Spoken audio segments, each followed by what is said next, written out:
많은 분들이 실력 광주 어디로 갔냐라는 말씀을 주셔요. 그래 참 저도 할 말을 잊기도 합니다. 한번 보시죠. 광주가 정말 실력 광주는 제가 마스크를 조금 내리겠습니다.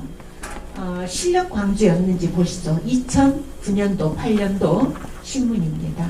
수능 1사 등급의 비율이 광주가 최고다. 그래서 광주는 상위 등급의 랭키가 되어 있었습니다. 그래서 여러분들이 아시는 것처럼 실력 광주라는 말에 전혀 거부감이 없었습니다. 그런데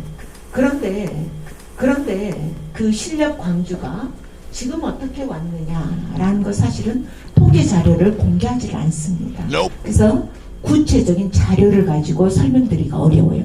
다만 지금까지 나와 있는 자료는 지금 이 전국적인 수준의 기초학력 미달 자료, 이걸 이제 저희가 볼 수밖에 없는데요. 이 기초학력 미달도 여러분들께서 조금 살펴보시면 결국은 하위 20%, 실제로 어떤 문제를 이해하기가, 학습을 하기가 어려운 상태죠.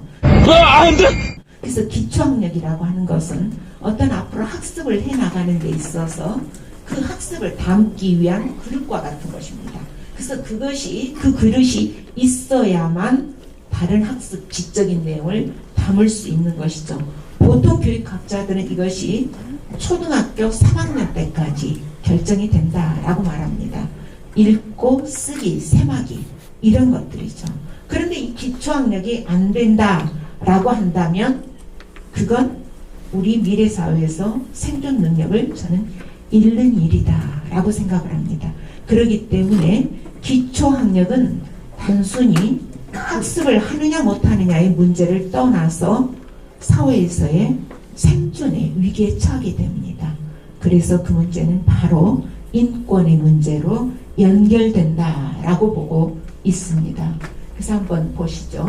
자, 실제 여기에 보시면 성취도 평가가 미공개되어 있어서 제가 구할 수 있는 자료는 2015년까지의 그 자료입니다. 그런데 2015년까지 자료 중에서 보면 국어, 수학, 영어 순으로 기초학력이 전국에서 1, 2, 3위를 광주가 차지하고 있다라고 하는 것이죠. 이거는 기초학력 미달이 우리 광주가 2015년에 1등이고 또 2등이고 3등이다. 그만큼 기초학력 미달자가 많다라는 뜻이 됩니다.